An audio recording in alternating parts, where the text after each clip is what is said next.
alaihi wa ala alihi wa sahbihi wa man tabi'ahum bi ihsanin ila yaumiddin. Alhamdulillah, puji syukur kita haturkan kehadirat Allah. Kembali di pagi hari ini kita melanjutkan kajian dengan membaca buku prinsip-prinsip akidah Ahlussunnah wal Jamaah. Dan kita masih berbicara tentang tanda-tanda hari kiamat. Insyaallah yang nanti akan kita baca halaman 84 tentang turunnya Nabi Isa alaihissalam di akhir zaman, dan juga nanti kita sambung dengan munculnya Ya'juj dan Ma'juj. Baik, seperti biasa kita akan baca terlebih dahulu. Silakan bagi yang punya bukunya dibuka mulai halaman 84. Nah,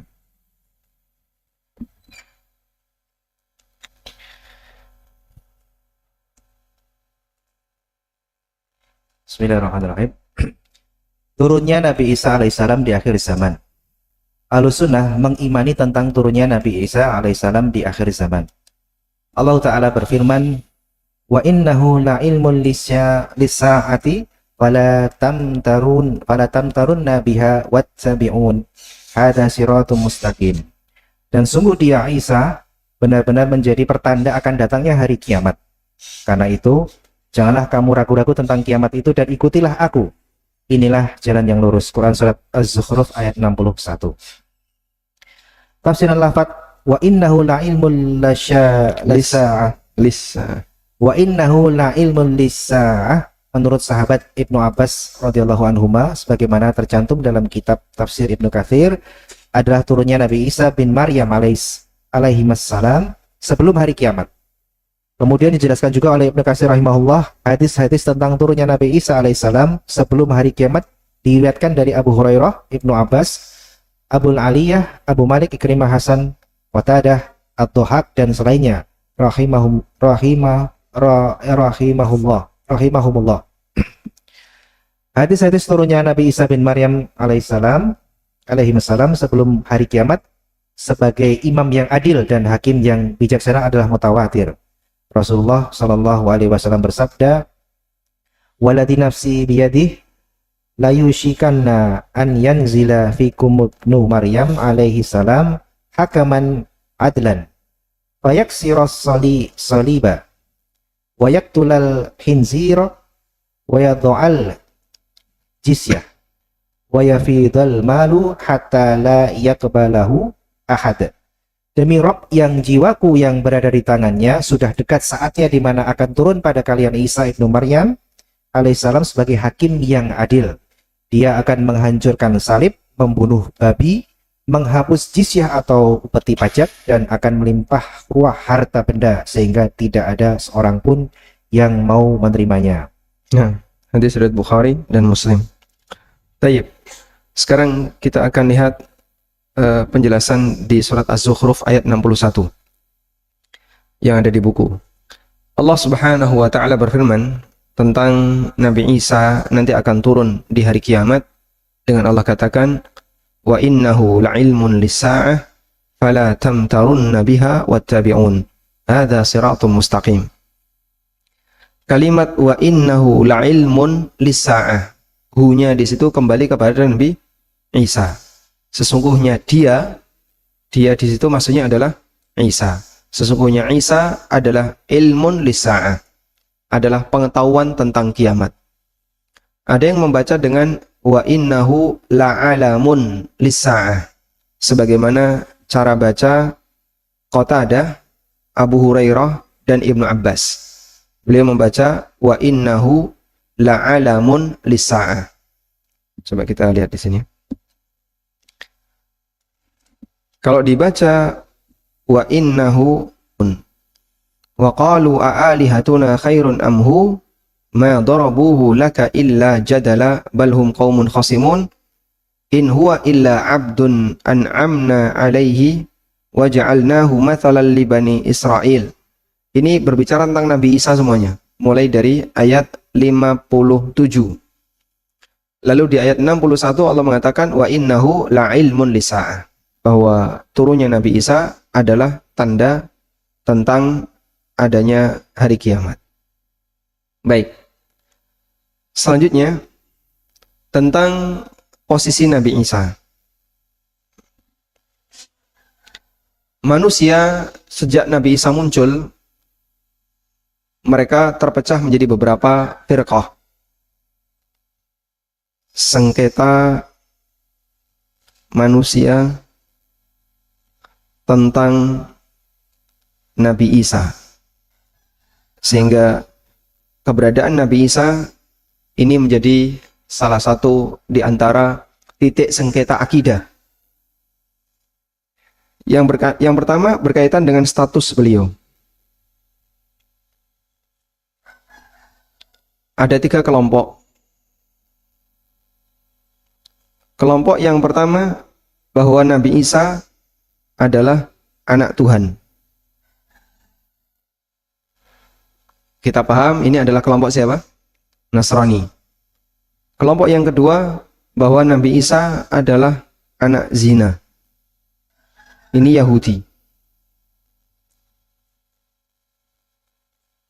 Kelompok yang ketiga bahwa Nabi Isa adalah hamba dan Nabi Allah. Demikianlah keyakinan seorang Muslim. Sehingga beliau bukan anak Tuhan, tapi beliau hamba alias makhluk, dan beliau seorang Nabi yang mendapatkan wahyu dari Allah, sehingga wajib untuk ditaati. Berkaitan dengan status Nabi Isa. Yang kedua, berkaitan dengan kematian Isa. Juga ada 3 kelompok. Kelompok yang pertama, Nabi Isa meninggal, Isa sudah mati dalam kondisi husnul khotimah. Karena status beliau menebus dosa seluruh umat manusia, kecuali orang Muslim.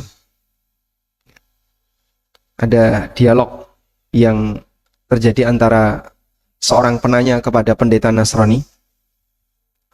Kalau kita meyakini bahwa Nabi Isa itu mati disalib, kenapa dia mati disalib? Kemudian si pendeta ini mengatakan, untuk menebus dosaku, dosamu, dan dosa seluruh umat manusia. Lalu penanya ini mengulang, apakah juga termasuk dosa orang yang menyalibnya? Orang-orang yang menyalib Nabi Isa, apakah juga ditebus dosanya oleh Nabi Isa? Jawab pendeta, iya, termasuk. Kemudian si penanya ini mengulang pertanyaan, apakah juga termasuk dosanya kaum muslimin? Jawab si pendeta, tidak. Dosa ini kaum muslimin itu apa? Kesalahan kita apa terhadap Nabi Isa? Yang menyalib Nabi Isa itu dosanya akan ditebus oleh Nabi Isa. Sementara kita kaum muslimin yang tidak punya salah kepada Nabi Isa, dalam keyakinan mereka tidak akan ditebus dosanya oleh Nabi Isa. Maka anggapan mereka bahwa Nabi Isa menebus dosa seluruh umat manusia, itu dikecualikan adalah kaum muslimin. Ini nggak adil ya. Mungkin kita nggak punya salah sama Nabi Isa, tapi dosa kita tidak ditebus oleh Nabi Isa dalam keyakinan mereka. Pendapat yang kedua, Nabi Isa sudah mati dalam keadaan su'ul khotimah. Ini keyakinan Yahudi. Karena dia mati dihukum sebagai pemberontak. Sebab kala itu kerajaan yang menangkap Nabi Isa kemudian menyalibnya, dianggap bahwasanya Nabi Isa adalah sebagai orang yang telah mengubah agama dan telah memberontak, sehingga dia mati sebagai su'ul khotimah. Kalau yang pertama tadi Nasrani. Kemudian yang ketiga adalah Nabi Isa belum mati, tapi diangkat oleh Allah. Demikianlah yang diajarkan oleh Al-Quran. Allah Subhanahu wa ta'ala berfirman, "Wa ma qataluhu wa ma salabuhu walakin syubbiha lahum." Mereka tidak pernah membunuh Nabi Isa, mereka juga tidak pernah menyalib Nabi Isa, walakin syubbiha lahum. Ini sebagaimana yang Allah sebutkan di Al-Quran. Coba di surat apa itu? Wa ma qataluhu wa ma salabuhu. Ada di surat An-Nisa ayat 157. Allah mengatakan tentang keyakinan orang Yahudi. Wa qaulihim inna qatalna al-masih ibn Maryam Rasulullah. Mereka mengatakan bahwa kami telah membunuh Al-Masih Isa bin Maryam Rasulullah. Wa ma qataluhu, padahal mereka tidak pernah membunuhnya. Wa ma salabuhu, dan mereka tidak pernah menyalibnya. Walakin syubbiha lahum, namun yang ada adalah seseorang diserupakan dengan Nabi Isa, yang itu membuat mereka jadi bingung, rancu, ini apakah betul Nabi Isa atau tidak. Tapi itu yang ditangkap. Wa innal ladzina ikhtalafu fihi lafi syakkim min, dan sungguh orang-orang yang berselisih pendapat tentang Nabi Isa, mereka berada dalam keraguan. Ma lahum bihi min ilm, mereka tidak punya ilmu tentang itu. Illa tiba'adhanni, hanya meyakini apa yang masih menjadi dugaan. Sesuatu yang masih menjadi dugaan, yang masih meragukan, itu diyakini. Wa ma qataluhu yaqina, kemudian Allah katakan mereka juga enggak yakin kalau telah membunuh Nabi Isa. Barrafa'ahu Allahu ilaihi, namun Allah angkat beliau kepadanya. Sehingga Nabi Isa itu diangkat oleh Allah, ruhnya saja ataukah ruh dan jasad? Nabi Isa diangkat oleh Allah, ruhnya saja atau ruh dan jasad? Ruh dan jasad. Kalau yang diangkat ruhnya saja, ya sama seperti orang mati. Tapi yang diangkat oleh Allah adalah ruh dan jasad. Sehingga ruh dan jasad Nabi Isa diangkat oleh Allah Subhanahu wa taala. Wa kana Allahu azizan hakima. Dari sinilah kita bisa lihat bahwa kehadiran Nabi Isa menjadi tanda kuasa Allah. Kelahiran beliau menjadi tanda kuasa Allah, tercipta tanpa bapak, dan pengangkatan beliau menjadi tanda kuasa Allah. Allah mampu untuk mengangkat seorang hamba ruh dan jasad dalam kondisi hidup dan tidak mengalami kematian. Lalu kematiannya nanti setelah beliau diturunkan oleh Allah Subhanahu wa taala. Baik, demikianlah yang diajarkan dalam Al-Quran. Yang ketiga, turunnya Isa. Turunnya Isa di akhir zaman.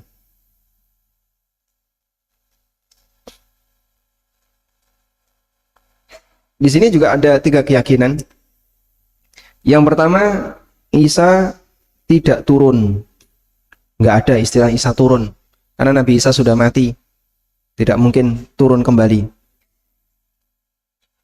Dan beberapa orang punya keyakinan semacam ini karena mereka menganggap turunnya Isa justru akan menguntungkan akidah Nasrani, padahal tidak demikian.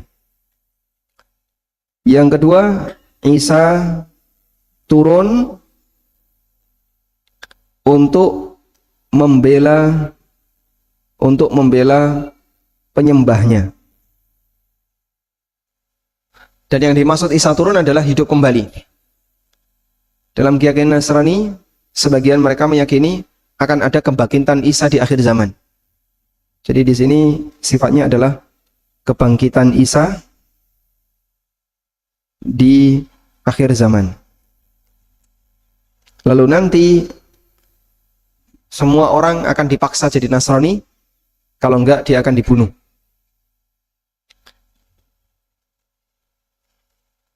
Yang ketiga, Isa turun untuk menegakkan tauhid.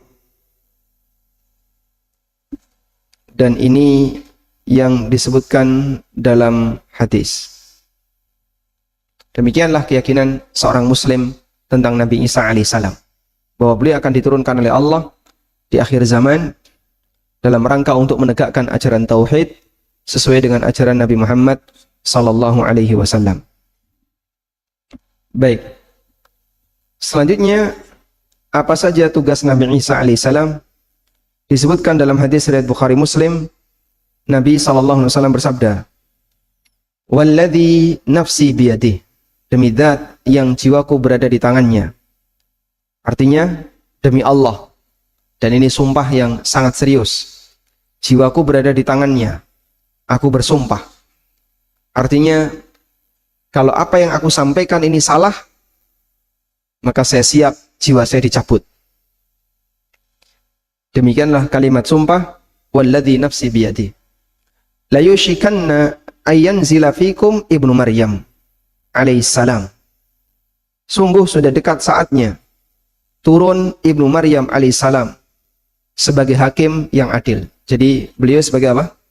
Hakim bagi umat manusia di akhir zaman yang adil. Meskipun dalam pelaksanaan sholat Nabi Isa jadi apa? Makmum. Yang jadi imam Mahdi. Karena dalam diri Mahdi ada Al-Quran, sementara dalam diri Isa ada Injil. Fayaksirus salib, lalu beliau mematahkan salib. Wayaktulal khinzir, dan membunuh babi-babi. Kenapa babi dibunuh?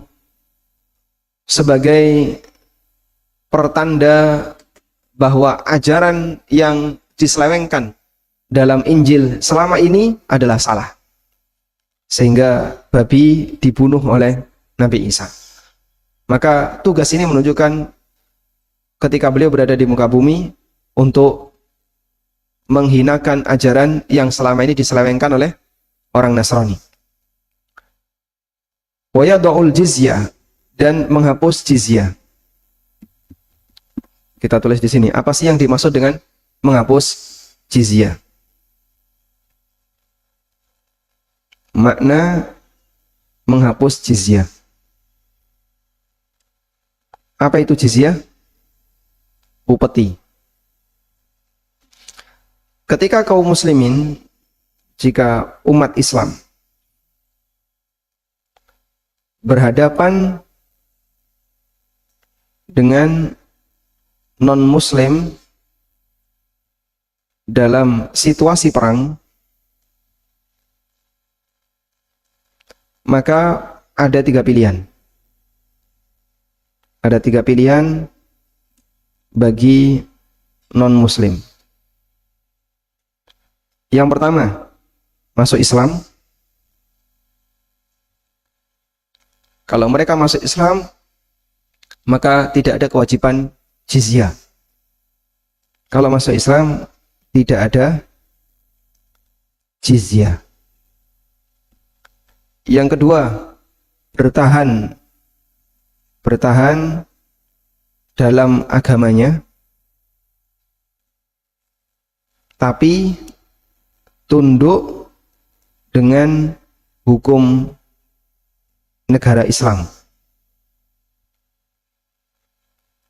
Dan disinilah mereka punya kewajiban bayar jizyah. Mereka boleh kamu bertahan dalam agamamu, tapi aturan kamu harus mengikuti aturan kami.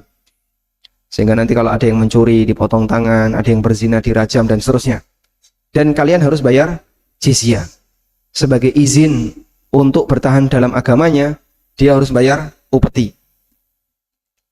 Yang ketiga, kalau satu dan dua nggak mau, baru perang. Jadi perang itu pilihan yang terakhir.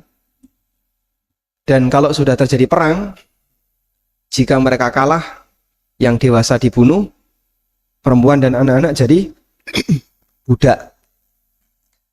Sehingga apa sebab manusia jadi budak?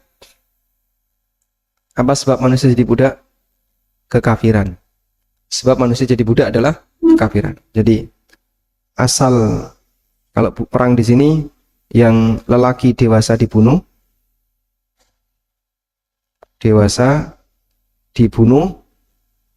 atau jadi tawanan, sementara anak-anak dan perempuan jadi budak. Sehingga dari sini kita bisa lihat asal budak dalam Islam adalah kekufuran. Orang kalau kafir maka dia jadi calonnya budak jika terjadi situasi seperti ini. Baik. Nah, dari sini kita bisa memahami bahwa Nabi Isa menghapus jizyah. Nabi Isa menghapus jizyah, artinya pilihan dua nggak ada. Tadi kan ada 3 pilihan ya, 1, 2, 3. Nabi Isa menghapus jizyah berarti pilihan bertahan dalam agama sebelumnya itu tidak ada. Maka pilihannya kamu masuk Islam atau kalau enggak diperangi, sehingga dia akan dibunuh kalau enggak mau masuk Islam, karena sudah tidak ada lagi pilihan jizyah. Demikianlah makna wa yadau al jizyah, beliau menghapus jizyah. Wa yafidul malu hatta la yaqbalahu ahad, dan harta itu melimpah di zaman Isa sampai orang sudah tidak lagi mau menerima sedekah, saking banyaknya harta. Karena Allah Subhanahu wa taala mengeluarkan harta-harta yang tersimpan di perut bumi berupa emas-emasan dan seterusnya, saking banyaknya. Kemudian di samping itu kaum muslimin berhasil menaklukkan negeri-negeri non-muslim, maka harta melimpah sampai orang tidak lagi mau menerima harta. Dikasih itu tidak mau, Pak. Sekarang jangankan dikasih, banyak yang nyari, nggak ada aja tanya, minta sumbangan, nyari dan seterusnya. Kalau besok tidak ada orang yang mau menerima harta. Baik. Sekarang kita tambahkan dengan membaca kitab Asyratus Sa'ah karya Yusuf bin Abdullah Al-Wabil. Saya tambahkan sedikit tentang sifat-sifat Nabi Isa alaihi salatu wassalam. Nabi SAW pernah ketemu Nabi Isa ketika beliau Mi'raj, sebagaimana yang disebutkan dalam hadis riwayat Bukhari Muslim. Dan dari beberapa riwayat tentang sifat Nabi Isa disebutkan annahu rajulun marbu'ul qamah. Beliau adalah orang yang marbu'. Marbu' itu tidak terlalu tinggi dan tidak terlalu pendek. Tingginya sedengan. Itu namanya apa? Marbu'. Ahmar, kulitnya merah.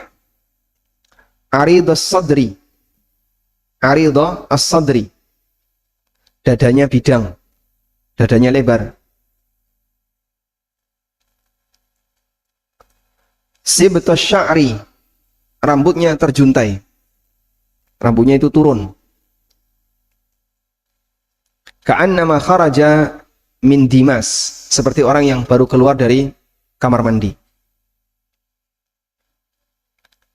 Lahu limmah, dan rambutnya limmah. Ada limmah, ada jummah. Limmah itu rambut yang melebihi telinga. Kalau jummah itu rambut yang nyentuh pundak. Coba kita kasih gambaran ya tentang limmah dan jummah. Karena rambutnya Nabi SAW itu limmah dan jummah.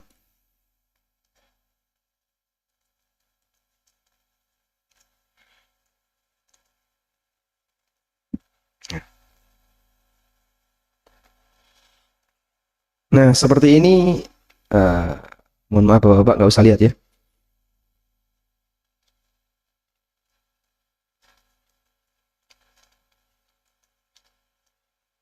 Jadi seperti ini gambaran limmah jummah. Kata Aisyah radhiyallahu anha, rambutnya Nabi SAW adalah fauqal wafrah dunal jummah, itu artinya limmah. Fauqal wafrah dunal jummah, rambut kalau panjangnya sampai pundak, orang Arab nyebutnya jummah. Rambut kalau panjangnya sampai telinga namanya wafrah. Jarak antara jummah dengan wafrah di sini tengah ini namanya limmah.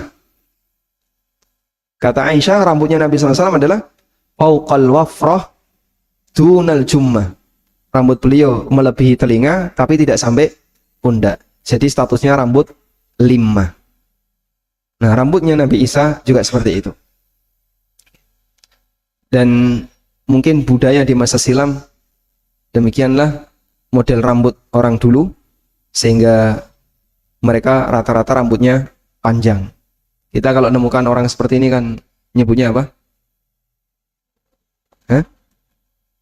Gondes, gondrong deso kalau sekarang ya.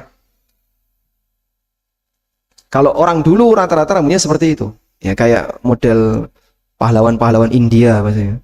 Jadi rambutnya panjang tapi hanya sampai di bawah apa ini? Di bawah telinga, tidak sampai pundak. Sekarang kalau orang rambutnya panjang jarang. Makanya ada pertanyaan yang disampaikan ke Syekh Utsaimin berkaitan dengan panjang rambut. Apakah itu sunnah? Ya, yang lebih tepat mengikuti budaya. Sekarang laki-laki ya rata-rata potongan cepak ya, pendek, nggak ada. Jangankan wafroh, jangankan jummah ya, melebihi telinga saja jarang. Maka rambut Nabi SAW dan demikian pula rambutnya Isa alaihissalam sama sebagaimana rambut yang ada pada masa itu. Rata-rata rambut mereka adalah rambut yang fauqa al-wafrah, lebih dari telinga.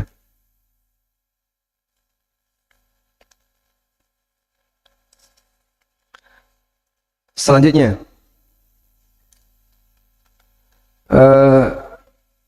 Nabi Isa alaihissalatu wassalam, beliau diturunkan oleh Allah Subhanahu wa taala setelah keluarnya Dajjal, dan bumi dalam kondisi rusak karena dikuasai oleh Dajjal dan para pengikutnya.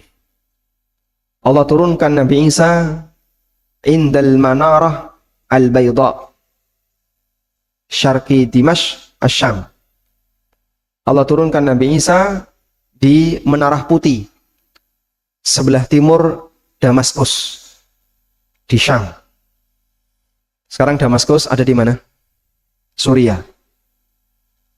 Dan kota ini dikuasai oleh Bashar al-Assad sampai sekarang belum usai ketegangan antara Syiah Suriah dengan rakyat yang ada di sana.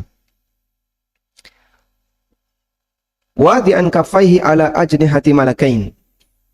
Beliau meletakkan kedua telapak tangannya di sayap dua malaikat. Ini menunjukkan bahwa sebelah kanan dan kirinya ada malaikat. Beliau letakkan kedua tangannya di sayap malaikat saat turun seperti itu. Idza taqta'a ra'suhu qatara. Ketika beliau menunduk, maka seperti meneteskan sesuatu. Wa idza rafa'ahu tahaddara minhu jumanun. Dan kalau beliau melihat ke arah atas, tahaddara minhu juman, maka ada banyak permata yang turun. La yahillu likafirin yajidu riha nafsihi illa mata. Setiap ada orang kafir yang mencium aroma Nabi Isa, pasti dia mati. Wa nafasuhu yantahi haitsu yantahi tarfu. Sementara aroma nafasnya Nabi Isa bisa dicium sejauh mata memandang. Sehingga orang kafir dalam jangkauan pandangan Nabi Isa langsung mati. Dan itu bagian dari mukjizat yang Allah Subhanahu wa taala berikan kepada beliau di akhir zaman. Fayatlubud Dajjal, lalu beliau mencari Dajjal. Hatta yudrikahu bibab Lud, sampai Nabi Isa ketemu Dajjal di Bab Lud. Bab Lud di Palestina. Fayaqtuluhu, kemudian Nabi Isa membunuh Dajjal. Thumma ya'ti Isa bin Maryam qaumun qad asamahumullah. Kemudian Nabi Isa mendatangi sekelompok kaum yang telah Allah lindungi. Fayamsahu wujuhahum, kemudian Allah mengusap wajah mereka. Wa yuhaddithuhum bidarajatihim fil jannah. Lalu beliau menyampaikan kepada mereka tentang derajat-derajat mereka di surga. Mereka yang dulu mengalami situasi paceklik di masa Dajjal muncul, bertahan dalam kondisi penuh kekurangan, lalu didatangi oleh Nabi Isa dan diusap mukanya oleh Nabi Isa, kemudian Nabi Isa tunjukkan, nanti derajatmu di surga seperti ini. Baik. Dari sinilah kita bisa melihat bahwa keberadaan Nabi Isa alaihissalatu wassalam besok adalah membela ahlu tauhid dan menghancurkan ahlu syirki wal kufri. Wallahu a'lam.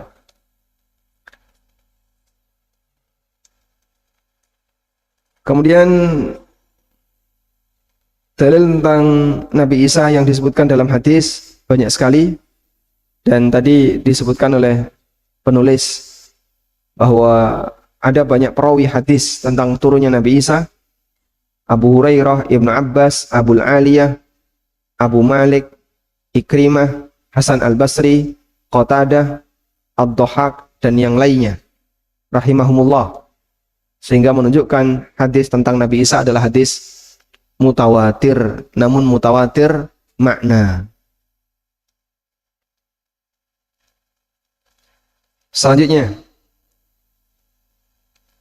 antara Nabi Isa dan Nabi Muhammad itu tidak ada nabi. Antara Nabi Isa dengan Nabi Muhammad tidak ada nabi. Kita tulis di sini. Anda bisa jadikan sebagai catatan, antara Isa dan Nabi Muhammad, kemudian nanti ada Isa, tidak ada nabi. Munculnya Nabi Isa di masa silam, lalu beliau diangkat oleh Allah, sampai Nabi Muhammad tidak ada nabi. Lalu nanti Nabi Isa turun lagi, antara Nabi Muhammad sampai turunnya Nabi Isa juga tidak ada nabi. Maka antara Nabi Isa dan Nabi Muhammad tidak ada nabi. Di dua ruang antara ini, waktu antara ini, tidak ada nabi.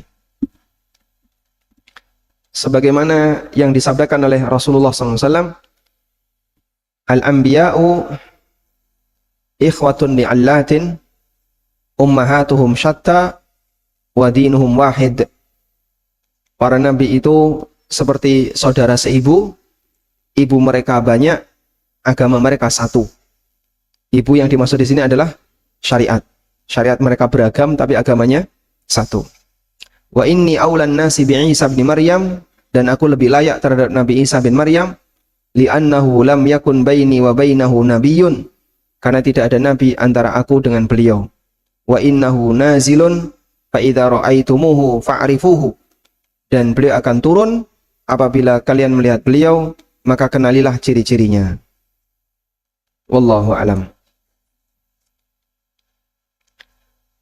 Selanjutnya terkait kelompok yang mereka mengingkari Nabi Isa. Di sini ada bagian akhir biasanya menyebutkan ada sebagian orang yang dia mengingkari turunnya Nabi Isa alaihissalam dengan mengatakan bahwasanya ini tidak masuk akal. Bagaimana mungkin orang bisa turun dari langit yang demikian tinggi? Berarti hal yang sama juga seharusnya tidak masuk akal ketika Nabi Muhammad Isra Mi'raj, karena naik ke langit yang lebih tinggi. Maka kita jawab berkaitan dengan masalah gaib, tidak bisa pakai logika. Wallahu a'lam. Kemudian, berapa lama Nabi Isa tinggal di bumi? Dalam hadis riwayat Ahmad dan Abu Dawud, Nabi SAW bersabda, "Fayamkuthu fil ardi arba'ina sanatan, thumma yutawaffa wa yusalli alaihil muslimun." Beliau tinggal di bumi selama 40 tahun, kemudian beliau wafat dan disolati oleh kaum muslimin. Dan dalam riwayat Muslim dari Abdullah bin Amr radhiyallahu anhu disebutkan, "Fayab'atsullahu Isa ibna Maryam, thumma yamkusun nasa sab'a sinin." kemudian Allah mengutus Isa bin Maryam, maksudnya Allah turunkan, kemudian beliau tinggal bersama masyarakat selama 7 tahun. Setelah itu beliau meninggal. Maka di sini bagaimana komprominya? Di hadis riwayat Ahmad dan Abu Dawud mengatakan Nabi Isa tinggal berapa lama? 40 tahun. Sementara di hadis riwayat Muslim Nabi Isa tinggal selama 7 tahun. Tentang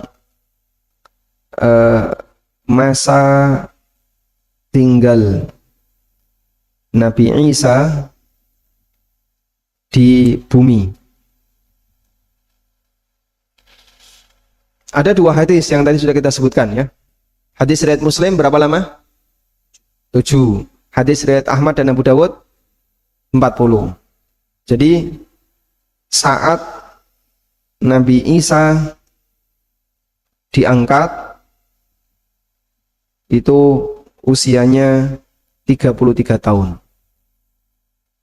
Nabi Isa ketika berusia 33 tahun, beliau diangkat oleh Allah. Lalu saat diturunkan,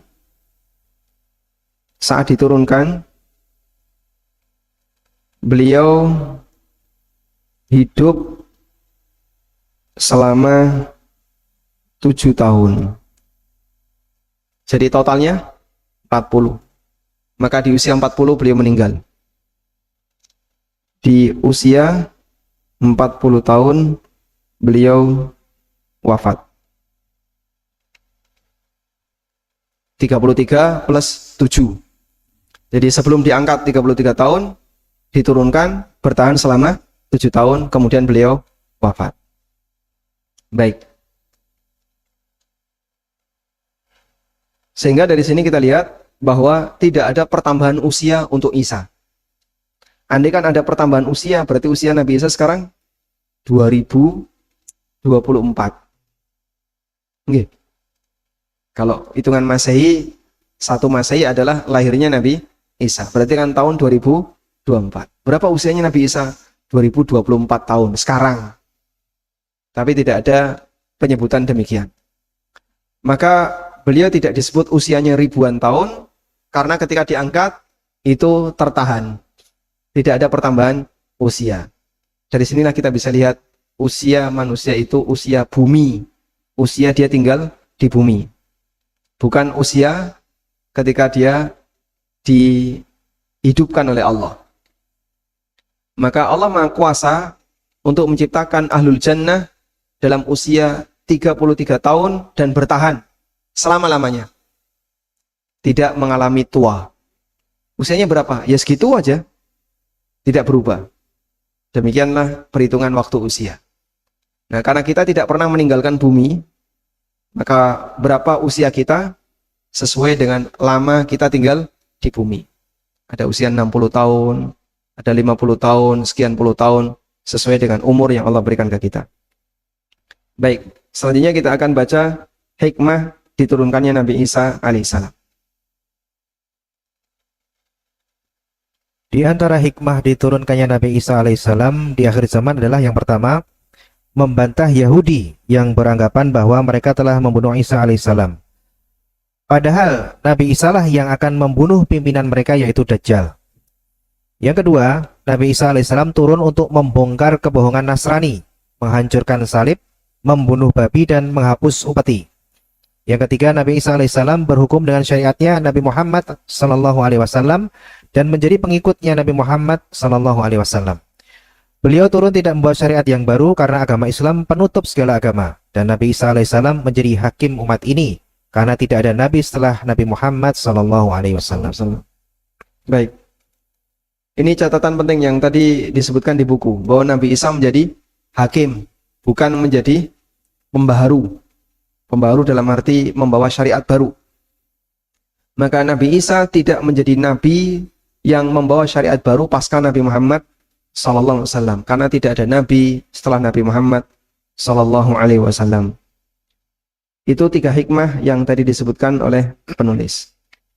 Dan jika kita lihat, maka anggapan orang Yahudi bahwa mereka telah membunuh Nabi Isa dibalas oleh Allah di akhir zaman. Berapa lama waktu pembalasannya? Berapa lama waktu pembalasannya? Dari sejak usia beliau 33 tahun sampai wallahu alam tahun 2000 berapa itu akan terjadi? Atau tahun sekian berapa yang itu akan terjadi? Maka kedustaan dibongkar oleh Allah dalam jarak yang sangat jauh sesuai dengan apa yang Allah kehendaki. Di rentang inilah ujian bagi umat manusia. Sehingga Yahudi mengklaim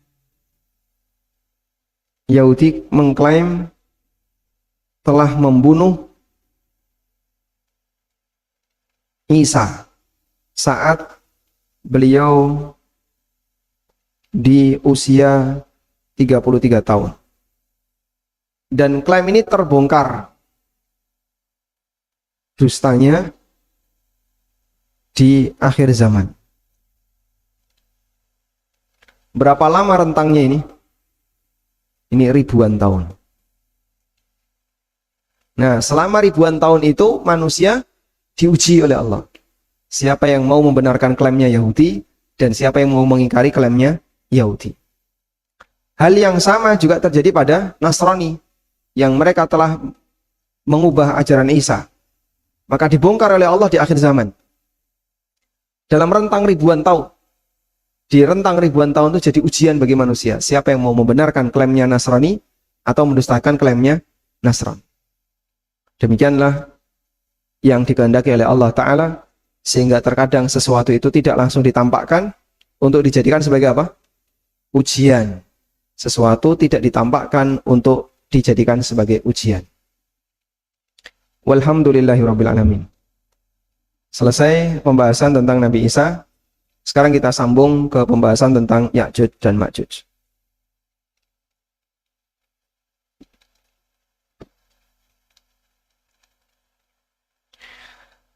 Ya'juj dan Ma'juj. Ahlussunnah meyakini tentang adanya Ya'juj dan Ma'juj yang akan keluar di akhir zaman. Ya'juj dan Ma'juj adalah manusia biasa seperti manusia lainnya. Mereka mirip dengan orang bangsa Aturk. Mereka adalah orang kafir dengan mata sipit, berhidung pesek, berambut pirang, sekalipun bentuk dan kulit mereka bervariasi. Mereka akan keluar pada masa Isa bin Maryam alaihissalam setelah beliau membunuh Dajjal. Lalu Allah tabaraka wa ta'ala membinasakan mereka semua dalam satu malam berkat doanya Nabi Isa bin Maryam atas mereka. Allah Ta'ala berfirman, hatta idza utihat Ya'juju wa Ma'juju wa hum min kulli hadabin yansilun. Waqtarabal wa'dul haqqu fa idza hiya syahisatun absarul ladina kafaru ya wailana qad qulna fi ghaflatin min hadza bal kunna zalimin. Hingga apabila tembok Ya'juj dan Ma'juj dibukakan dan mereka turun dengan cepat dari seluruh tempat yang tinggi, dan apabila janji yang benar hari berbangkit telah dekat, maka tiba-tiba mata orang-orang yang kafir terbelalak. Mereka berkata, alangkah celakanya kami benar-benar lengah tentang ini, bahkan kami benar-benar orang yang zalim. Quran Surat Al-Anbiya ayat 96-97. Nah, Ya'juj dan Ma'juj. Kenapa mereka disebut Ya'juj dan Ma'juj? Ulama ahli bahasa berbeda pendapat mengenai asal-usul kata Ya'juj dan Ma'juj. Sebagian mengatakan Ya'juj dan Ma'juj merupakan kata dalam bahasa Arab. Dari kata aja ya'uju, ajijan, artinya menyala.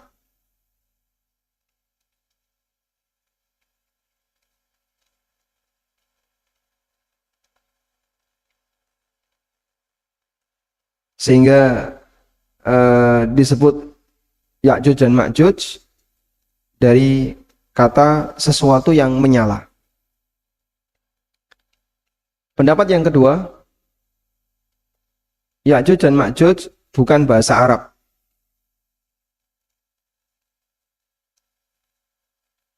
Nah, kalau dia bukan bahasa Arab, maka berarti tidak perlu dicari asal-usul katanya. Ada nggak Pak, bukan bahasa Arab tapi kok tertulis dengan bahasa Arab? Ya banyak ya. Kita nulis nama kita, misalnya Budi, pakai bahasa Arab bisa nggak? Bisa. Budi, pakai bahasa Arab bisa. Sehingga meskipun dia istilah Latin, tapi tertulis pakai bahasa Arab, bisa. Selanjutnya, tentang Ya'juj dan Ma'juj. Mereka termasuk manusia, keturunan Adam. Dan ada yang mengatakan bahwa Adam pernah bermimpi, lalu mengeluarkan air mani, lalu maninya Adam bercampur dengan tanah. Dari situ Allah ciptakan Ya'juj dan Ma'juj. Dan cerita ini ma'ruf. Beberapa penceramah bahasa Arab, mereka menyampaikan tentang kisah ini, bahwa asal-usul Ya'juj dan Ma'juj adalah Nabi Adam bermimpi, kemudian air maninya bercampur dengan tanah, lalu dari situ Allah ciptakan Ya'juj dan Ma'juj. Namun dikomentari oleh Al-Hafidh Ibnu Hajar, walam nara hadza inda ahadin minas salaf illa an Ka'ab al-Ahbar. Kami tidak pernah mengetahui adanya cerita asal-usul ini selain riwayat dari Ka'ab al-Ahbar. Ka'ab mantan pendeta. Wa yarudduhul haditsus sahih, namun ini dibantah oleh hadis yang sahih, annahum min dzurriyyati Nuhin, bahwa Ya'juj dan Ma'juj itu adalah keturunan Nabi Nuh, wa Nuhun min dzurriyyati Hawa, dan Nuh adalah keturunan Hawa. Karena kalau berdasarkan riwayat yang tadi dari Ka'ab al-Ahbar, Nabi Adam bermimpi air maninya kena tanah lalu Allah ciptakan Ya'juj dan Ma'juj, berarti Ya'juj dan Ma'juj bukan keturunan Hawa, karena tidak melalui rahimnya Hawa. Akan tapi disebutkan dalam hadis yang sahih bahwa Ya'juj dan Ma'juj adalah keturunan Nuh, dan Nuh itu berasal dari Hawa. Juga andaikan benar bahwasanya Ya'juj dan Ma'juj itu tercipta dari air mani yang tercampur tanah, maka mereka akan mati ketika terjadi banjir di zaman Nuh. Dan tidak ada riwayat Ya'juj dan Ma'juj sembunyi ketika itu. Maka dari sini menunjukkan bahwasanya Ya'juj dan Ma'juj baru muncul setelah peristiwa banjir. Dari keturunan siapa? Wallahu a'lam. Kita tidak tahu. Lalu di masa Dzulqarnain, mereka masih berada di muka bumi, ganggu sekelompok kaum. Nah, saat Dzulqarnain datang ke kaum itu, Allah ceritakan di surat Al-Kahfi, mereka melaporkan kepada Dzulqarnain, inna Ya'juj wa Ma'juj yufsiduna fil ardh. Sesungguhnya Ya'juj dan Ma'juj telah banyak berbuat kerusakan. Akhirnya Dzulqarnain membuatkan apa? Tembok. Dan mereka tersembunyi di balik tembok itu sampai yang Allah kehendaki baru dikeluarkan di akhir zaman. Sampai sekarang tidak ada penelitian apapun yang bisa menemukan di mana tembok itu berada. Allah Subhanahu wa taala rahasiakan. Baik. Dan Rasulullah sallallahu alaihi wasallam, beliau pernah mengatakan, beliau terbangun dari tidurnya lalu kaget.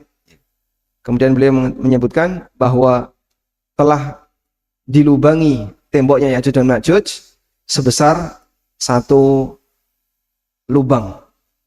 Beliau pertemukan antara jempol dengan telunjuk. Futiharat Ya'juj dan Ma'juj hakadha. Telah terbuka temboknya Ya'juj dan Ma'juj seperti ini. Kemudian Allah tutupi.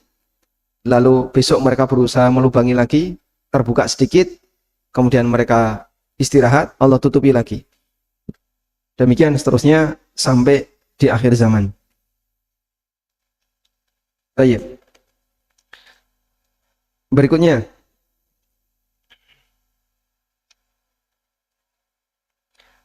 berkaitan dengan siapakah hakikatnya Ya'juj dan Ma'juj ini. Kalau tadi sudah disebutkan, mereka manusia sebagaimana kita, meskipun punya sifat khusus.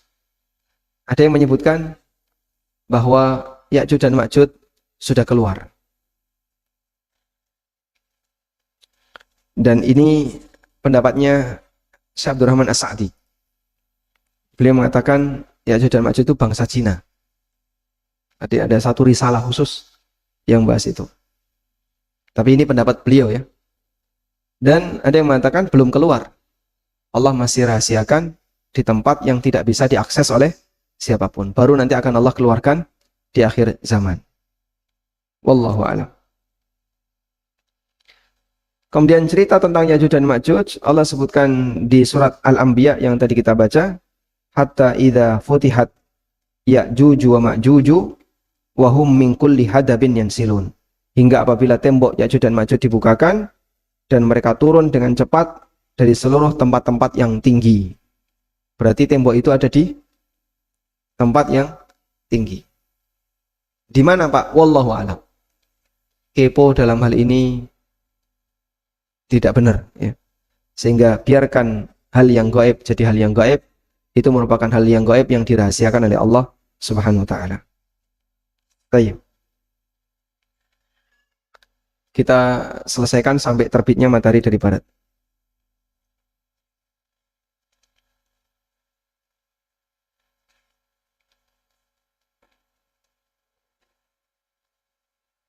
Halaman 87. Terbitnya matahari dari barat. Ahlussunnah wal Jamaah meyakini tentang terbitnya matahari dari barat menjelang hari kiamat tiba. Allah Ta'ala berfirman, hal yanzuruna illa an ta'tiyahumul malaikatu aw ya'tiya rabbuka aw ya'tiya ba'du ayati rabbik. Yauma ya'ti ba'du ayati rabbika la yanfa'u nafsan imanuha lam yakun lam takun amanat min qablu aw kasabat fi imaniha khaira. Kulin tadiru inna muntadirun. Yang mereka nanti-nantikan hanyalah kedatangan malaikat kepada mereka atau kedatangan Rabbmu atau sebagian dari tanda-tanda dari Rabbmu. Pada hari datangnya sebagian tanda-tanda Rabbmu tidak berguna lagi iman seseorang yang belum beriman sebelum itu atau belum berusaha berbuat kebajikan dengan imannya itu. Katakanlah, tunggulah, kami pun menunggu. Quran Surat Al-An'am ayat 158. Baik, Anda kasih tanda ya. Pada hari datangnya sebagian tanda Rabbmu tidak berguna lagi iman yang belum beriman. Maksud sebagian tanda Rabbmu di situ adalah terbitnya matahari dari barat. Yauma ya'ti ba'du ayati rabbika la yanfa'u nafsan imanuha. Pada hari datangnya sebagian tanda Rabbmu, maksudnya apa? Terbitnya matahari dari barat. Lihat di halaman 88, baris yang keempat. Pada hari datangnya sebagian tanda Rabbmu tidak berguna lagi iman, itu maksudnya adalah terbitnya matahari dari barat. Sehingga ketika matahari terbit dari barat, orang yang mau beriman tidak diterima. Apakah ketika matahari terbit dari barat, kehidupan masih bertahan? Kehidupan masih bertahan. Begitu matahari terbit dari barat, tidak langsung dibinasakan, tapi kehidupan masih bertahan. Bertahan, dan ketika orang itu mau beriman nggak bisa, nggak diterima. Taubat nggak diterima. Itu batas terakhir taubat. Nabi SAW pernah mengatakan, la tanqati'ul hijrah hatta tanqati at-taubah wala tanqati at-taubah hatta tatlu asy-syamsu min maghribiha. Hijrah tidak akan pernah berakhir sampai tobat ditutup, dan pintu tobat ditutup ketika matahari sudah terbit dari barat. Selanjutnya sabda Nabi SAW. Rasulullah SAW bersabda, la taqumu sa'atu hatta tatlu asy-syamsu min maghribiha. Fa idza tala'at min maghribiha amanan nasu kulluhum ajma'un. Fa yawma idzin la yanfa'u nafsan imanuha lam takun amanat min qablu. Tidak akan datang hari kiamat hingga matahari terbit dari barat. Dan jika telah terbit dari barat, maka semua manusia yang di bumi pun beriman.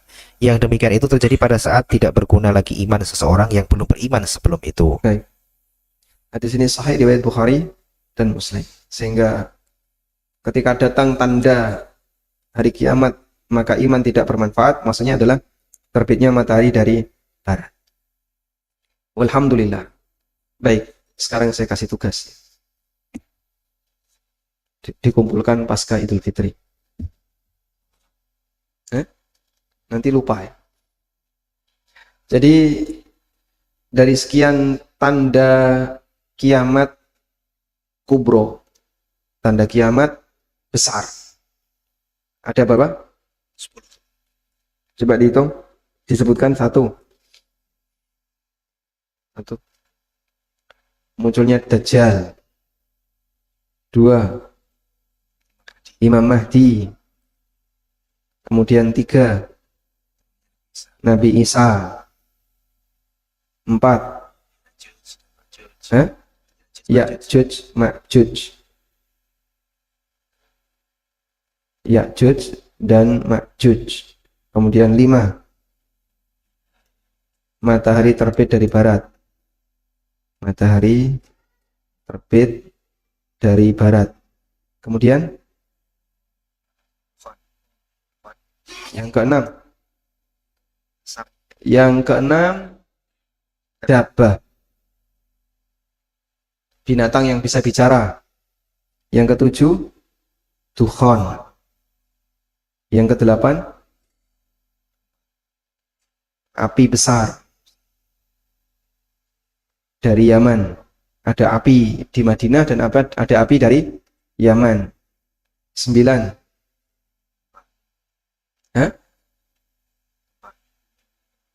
banyak gempa bumi. Itu sughra itu. Turut. Penenggelaman. Itu sudah terjadi. Itu sughra. Penenggelaman. Angin lembut. Angin lembut di akhir zaman yang mewafatkan seluruh mukmin. Kemudian satu lagi. Satu lagi apa?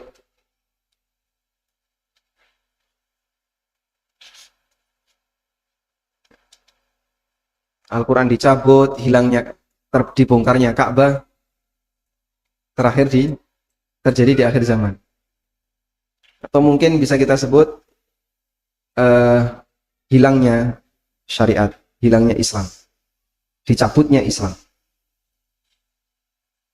Nah, dicabutnya Islam itu meliputi Al-Quran dan Ka'bah. Ka'bah besok akan dibongkar.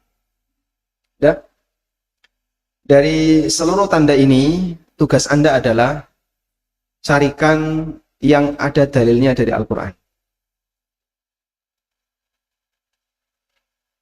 Carikan yang ada dalilnya dari Al-Quran. Baik. Nanti kalau susah nyari jawabannya, tanyakan ke kru ANB. Ya. Mereka hadir terus, nggak pernah bolos kalau kajian. Yang lain kan kadang hadir, kadang bolos. Ya. Kru ANB itu hadir terus. Ya. Kemarin sudah kita bahas, sebagian ada dalam Al-Quran dan sebagian tidak ada dalam Al-Quran. Nanti kalau tidak ada dalam Al-Quran, nah tulis saja tidak ada dalam Al-Quran. Sehingga dalilnya hanya ada dalam hadis. Wallahu a'lam. Baik, demikian yang bisa kita sampaikan. Semoga bermanfaat. Wassallallahu ala nabiyina Muhammadin wa ala alihi wa sahbihi wasallam. Alhamdulillah. Maaf tidak ada tanya jawab nggih. Tidak ada jawab. Monggo kalau mau menyampaikan, mungkin berkaitan dengan Ramadan boleh.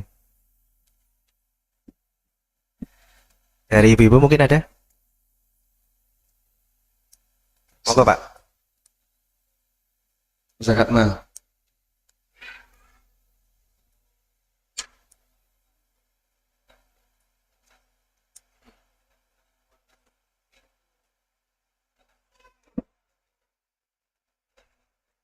Baik. Ada pertanyaan. Kalau kita mau mengeluarkan zakat mal, itu kan pakai harga emas. Itu pakai harga jual atau harga beli? Karena ada dua harga. Selisihnya berapa sih? 50 rupiah? 50.000. Tinggi sekali selisihnya. Kayaknya nggak sampai, Pak. Coba dicek. Harga jual sama harga beli emas. Itu standarnya apa? Bank ya? Atau antam? Berarti antam jual dan antam beli, begitu? Gitu? Baik. Harganya berapa? Coba cek.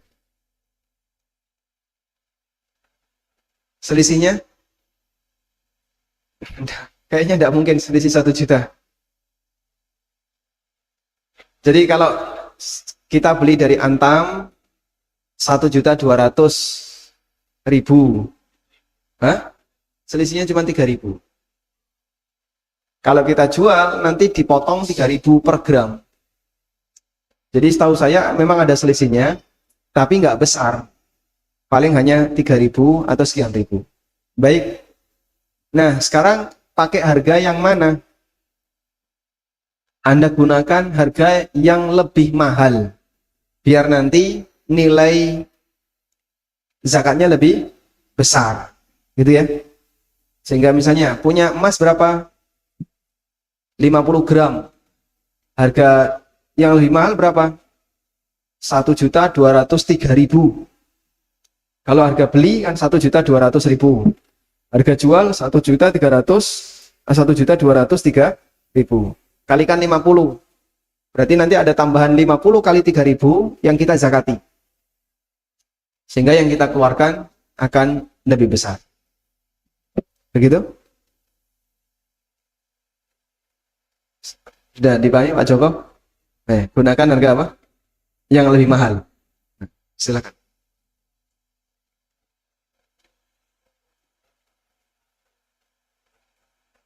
Betul. Antam menjual. Ya. Maka standarnya kan antam. Kalau uang kan bank ya. Harga jual uang adalah bank menjual.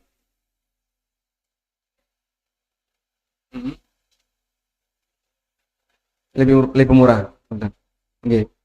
Maka tadi acuannya adalah gunakan harga yang lebih besar. Agar nanti apa yang kita keluarkan dalam zakat itu lebih banyak. Wallahu a'lam. Baik. Nah, Monggo.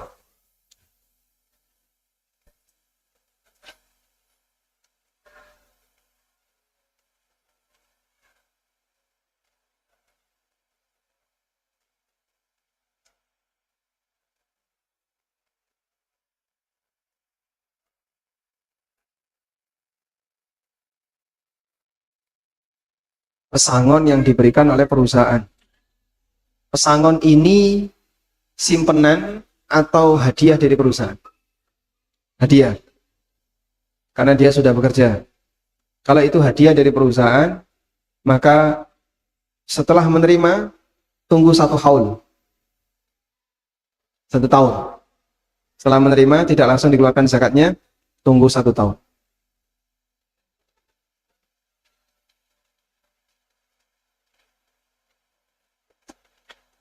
Kalau misalnya pesangon 100 juta, ditunggu 1 tahun, Anda keluarkan 2,5%. Nah, tunggu 1 tahun lagi, jika masih di angka nisab ke atas, dikeluarkan zakat lagi. Karena zakat mal dibayarkan tahunan. Coba saya tulis di sini ya. Zakat.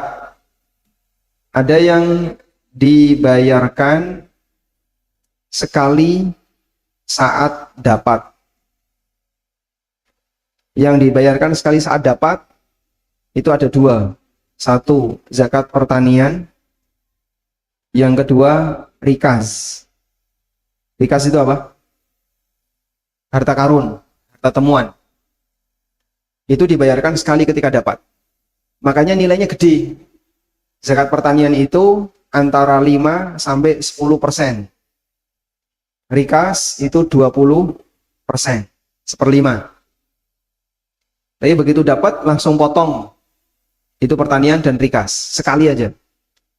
Sehingga kalau ada orang yang panen beras misalnya 10 ton, lalu dia sudah keluarkan 5% misalnya, tahun depan kok masih utuh 10 ton, atau berkurang masih 8 ton, atau sekian ton, dia nggak perlu keluarkan zakat.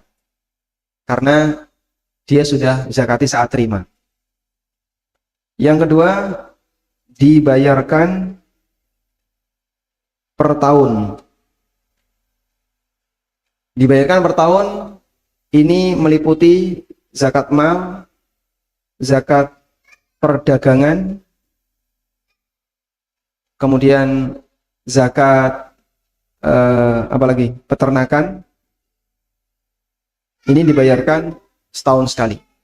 Tahun ini dibayarkan, besok dibayarkan lagi, tahun depan dibayarkan lagi, dan seterusnya seperti itu.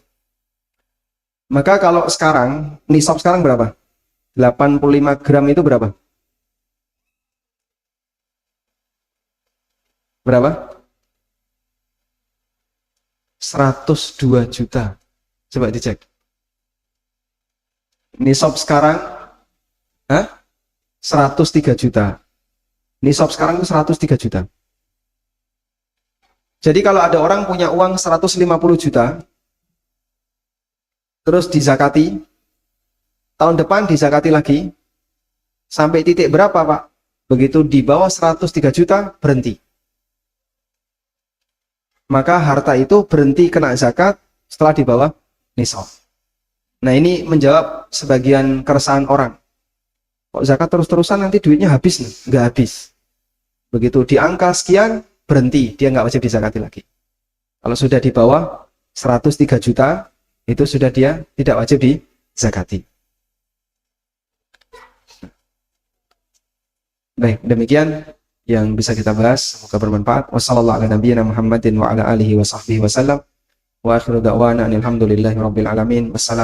wabarakatuh.